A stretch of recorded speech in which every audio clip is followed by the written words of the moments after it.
আমি নতুন বিয়ে শাদী যখন করি, করার পর তাই আমার মামা শ্বশুর আমাকে দাওয়াত দিয়েছিল। তাই এখন মামা শ্বশুরটা অনেক ফ্রি, অর্থাৎ সব ধরনের কথাবার্তা বলা যায়। তাই এখন মামা শ্বশুর বললো যে জামাই আমার বাদ বেড়ার আসেন, তোমার দাওয়াত থাকলো। তো এখন বউ নিয়ে আমি চলে গেছি মামা শ্বশুর মন্দে পাড়া এদিকে বাড়ি। তো যায় দেখি এখানে খাওয়া দাওয়া, মনে করেন পিঠা নাই নাস্তা করছে, সব কিছু করছে, খাওয়া দাওয়া করলাম। করিয়া জামাই আমাকে বলতেছে মামা, মামা বলতে মামা শ্বশুর বলতেছে যে জামাই আমি তো একটা জিনিস দেখার নিয়ে যাবো। বলে কি জিনিস? তা আমি বললাম কি জিনিস? তা আমার মামা শ্বশুর কিন্তু আর একটা, আমার মামা শ্বশুর কিন্তু কোরআন শরীফ সব কিছু অলরেডি উনি জানে এবং ফকিরের মতো আর কি। উনি স্বপ্নতে অনেক কিছু শিখছে এবং কোরআন শরীফ অনেক কিছু, সব কিছু পড়া কমপ্লিট ওনার, সব কিছুই জানে। যাই হোক সব কিছু জানে এবং ফকরেলও করে। আচ্ছা, তে আমি তো নতুন নতুন অবস্থা, আমি তো অত কিছু জানি না। তারপরেও এখন মামা শ্বশুরের সাথে সব ফ্রি মাইন্ডে কথাবার্তা হয়, তাই খুব এগি করে, খুব এগি করে লোকটা আমার সাথে। আপনার বয়সের সাথে তার বয়সের তারতম্য কেমন ছিল? আমার থেকে বয়স একটু হালকা বেশি, একটু বেশি। হ্যাঁ।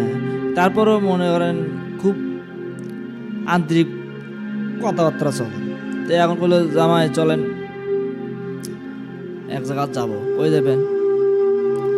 কয় না আমি এক জায়গা যাবো। কি হলো,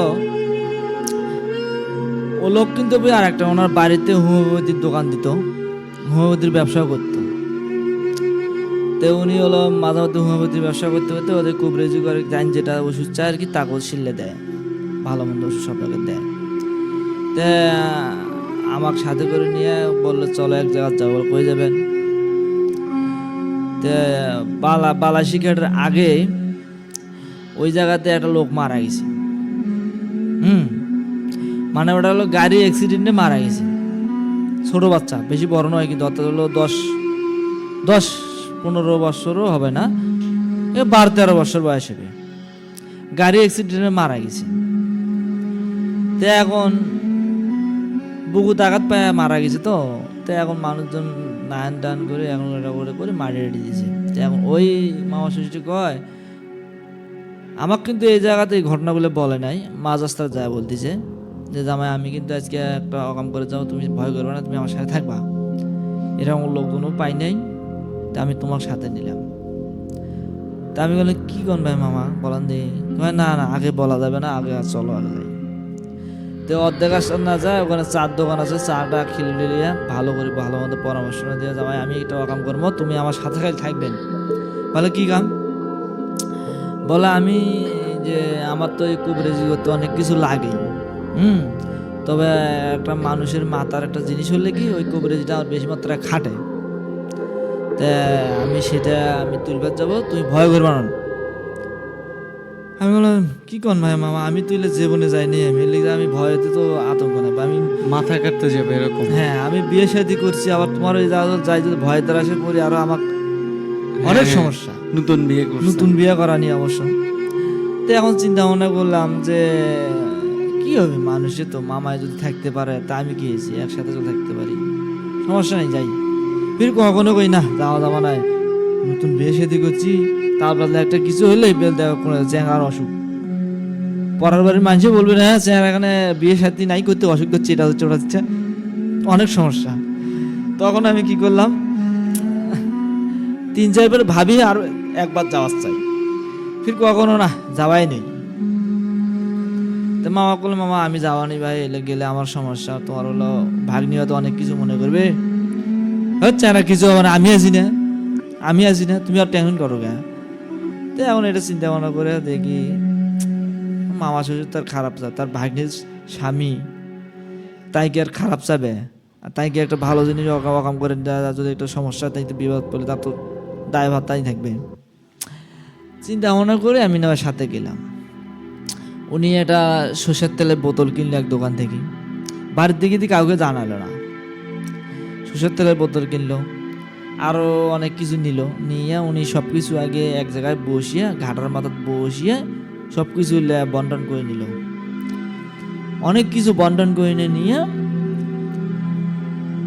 এখন ব্যাগও আছে ওনার কাছে, একটা ব্যাগও আছে, যেমন কারেন্টের কাম করে না মানুষ, এই কারেন্টের কামের মতো একটা ব্যাগ আছে, ওই ব্যাগের মধ্যে ওই যন্ত্রপাতিগুলো ওনার, একটা হাতিয়ারও আছে। তে আমি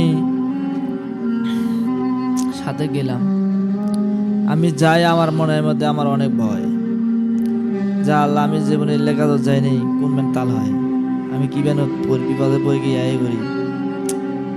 তে এখন বারবার কই মামা আমি যাই না ভাই, হচ্ছে আমরা চিন্তা করো তুমি আসো, ভয় করেন মানে। তে এখন গেলাম, এই বালাসী ঘাটের পাশে উঁচিয়ে একটা বান আছে, ওই বাঁধের সাইডে একটা উঁচে উঁচে করা একটা গাছ গোছালির তলে আর কি মানুষটা 5-4 মাটি দিয়েছে। তে ওই জায়গা 8-10টা পর্যন্ত মনে করো মানুষ, 11টা পর্যন্ত মানুষ, ওই দোকানের আশপাশে চা পান টান খায় দায় থাকি। তারপরে যখন 12টা থেকে 1টা বাজে মানুষজন দেখা যাচ্ছে না, তখন মামা শ্বশুরটি বললো চলো যাই, এখন মানুষজন দেখা যাচ্ছে না, আর সমস্যা নাই। তো উনি হলো একটা লাইট নিছে, টর্চ লাইট নিছে, আমার তো মোবাইল, তখন ওই সময় আমার টাচ ফোন ছিল, টাচ ফোন নিয়ে গেছি। তে যাই, যা এখন বলতেছে জামাই বলে কি হয়েছে বলেন, আমি কিন্তু ওই জায়গায় যাব, আমি একটা তেল পরা দিচ্ছি, বোতলের মধ্যে দিলাম এই তেলটা, যেহেতু আমরা ভান্ড নিয়ে জানি, তেলটা বোতলের মধ্যে দিলাম, বোতলের মুখেরই খুলিয়ে দিলাম, ভুল করেও যেন এই তেলগুলো ফেলাবেন না, যদি এই তেল ফেলাইছেন তাহলে কিন্তু বিপদ, আমি কিন্তু তোমাকে কিন্তু রক্ষা করতে পারবো না। তখন আমি বললাম মামা এটা কি বললেন আপনি, আমি তাহলে যাবোই না ওই জায়গায়, কয় না চেহারা কিছু হবে না, আমাকে মানে সাহস দেয়, কিন্তু আমি জানি তো কি হচ্ছে। তেমন কুবরজ মানুষ তো দ্বিগুণ সাহস, ওর সাহস না থাকলে তো কাজ করতে পারবে না। তো এখন গেলাম, তারপরে যা কুটকুটে আন্ধার, জোনাই পোকা পুত করতেছে এরকম, আশপাশে জোনাই পোকা থই করতেছে, উল্লে দেখেও সময়তে ভয় লাগে, আর ওই লোক গেছে মরার লাশ কেটে, আর তো আমার আতঙ্ক ধরে গেল।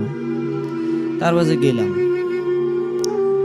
দয়া আশপাশে দেখলাম মানুষজন ভালো করে দেখলো, দেখার পরে উনি বললো যে তুমি এখানে দাঁড়িয়ে থাকবা ঠিকই। কয়টা বাজে মাহমুদ ভাই? তারপর আনুমানিক তাও ওখানে একটা কম ছাড়া, একটা একটা, তার কারণ এদিকে একটা ছাড়া ওইদিকে নিশির হাতে এলে কাম ছাড়া হবে না, এত 12টার মধ্যে লোকজন চলাফেরা করেই, তো একটার ওইদিকে হবে। তারপরে গেলাম, যা দাঁড়িয়ে থাকলাম, দাঁড়িয়ে থেকে উনি হলো কোদালও কিন্তু তেমন নিয়ে জানেন,